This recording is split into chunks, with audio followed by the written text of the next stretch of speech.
അപ്പോൾ ഇന്ന് ഗ്രീൻ കളറൊക്കെ കൊണ്ടുവന്നിരിക്കുകയാണ് കേട്ടോ. അപ്പോൾ ഗ്രീൻ കളറിലെ ക്യാപ്സിക്കം എടുത്തിട്ടുണ്ട്.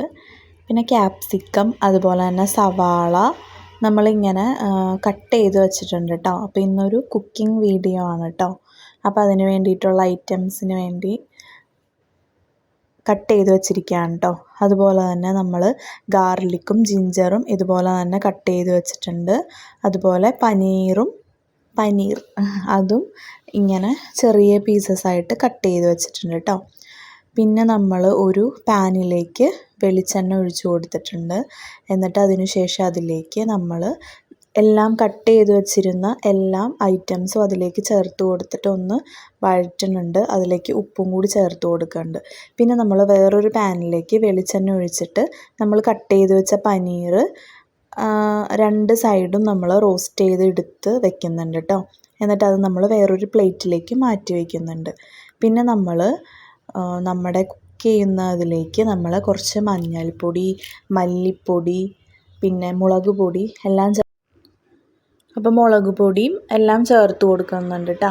അപ്പോൾ ഇത് എന്നിട്ട് നമ്മളതൊന്ന് മിക്സ് ചെയ്ത് കൊടുക്കുന്നുണ്ട് കേട്ടോ. അപ്പോൾ ഇത് ഒരുപാട് നമ്മൾ കുക്ക് ചെയ്യേണ്ട കാര്യമില്ല കേട്ടോ. ജസ്റ്റ് ഒന്ന് വാടി കിട്ടിയാൽ മതി. അപ്പോൾ നമ്മൾ പനീറിൻ്റെ ഒരു റെസിപ്പിയാണ് ഉണ്ടാക്കുന്നത്. പിന്നെ നമ്മൾ അതിലേക്ക് സോയാ സോസ് ചേർത്ത് കൊടുക്കുന്നുണ്ട് കേട്ടോ. എന്നിട്ട് നമ്മൾ വീണ്ടും മിക്സ് ചെയ്തു. അതുപോലെ നമ്മൾ ടൊമാറ്റോ സോസും ഇതിലേക്ക് ആഡ് ചെയ്ത് കൊടുക്കുന്നുണ്ട് കേട്ടോ. ഒരു ചില്ലി പനീർ എന്നുള്ള ഒരു റെസിപ്പിയാണ് ഞാൻ ചെയ്തു നോക്കുന്നത്, സിമ്പിളായിട്ടുള്ള റെസിപ്പി. അപ്പോൾ അതിലേക്ക് അതും ചേർത്ത് കൊടുത്തു. ടൊമാറ്റോ സോസും നന്നായിട്ട് തന്നെ ചേർത്ത് കൊടുത്തു കേട്ടോ. പിന്നെ അതിലേക്ക് നമ്മൾ വെള്ളം ചേർത്ത് കൊടുത്തിട്ടുണ്ട്. വെള്ളം അത് ഞാൻ വീഡിയോ എടുത്തിട്ടില്ല എന്ന് തോന്നുന്നു. വെള്ളവും ആവശ്യത്തിന് ചേർത്ത് കൊടുത്തിട്ട് ആ തിളച്ച് വരുന്നതിലേക്ക് നമ്മൾ ഫ്രൈ ചെയ്ത് വെച്ചിരിക്കുന്ന പനീറും കൂടി ചേർത്ത് കൊടുക്കുകയാണ്. എന്നിട്ട് നമ്മൾ നന്നായിട്ട് മിക്സ് ചെയ്തെടുക്കുക.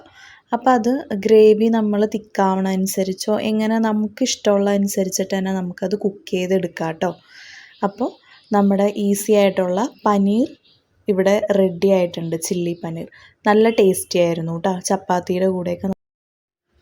അപ്പോൾ പനീർ വെച്ചിട്ട് നമുക്ക് കുറേ റെസിപ്പീസ് ചെയ്യാൻ പറ്റുമല്ലോ. ഞാൻ പനീർ ബട്ടർ മസാല ഉണ്ടാക്കണമെന്ന് വിചാരിച്ചിട്ടുണ്ടായിരുന്നു.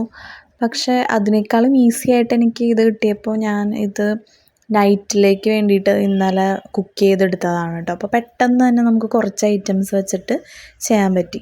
പിന്നെ ഈ പനീർ ഒരു ടോഫു പനീർ എന്നും പറഞ്ഞ് എഴുതിയിട്ടുണ്ടായിരുന്നു കേട്ടോ. അപ്പോൾ ഈ സംഭവം നമ്മൾ ആദ്യം ഇങ്ങനെ കട്ട് ചെയ്ത പീസല്ലായിരുന്നു. നമ്മളത് മൊത്തത്തിൽ ചൂടുവെള്ളത്തിൽ കഴുകി പിന്നെ കട്ട് ചെയ്തിട്ട് നമ്മളത് 4 മിനിറ്റ് ബോയിൽ ചെയ്യിച്ചിട്ട് 4 മിനിറ്റ് ബോയിൽ ചെയ്തെടുത്തു കേട്ടോ. കുറച്ച് സാൾട്ടും കൂടി ഇട്ടിട്ട്. എന്നിട്ടാണ് നമ്മൾ ഫ്രൈ ചെയ്തെടുത്തത് കേട്ടോ.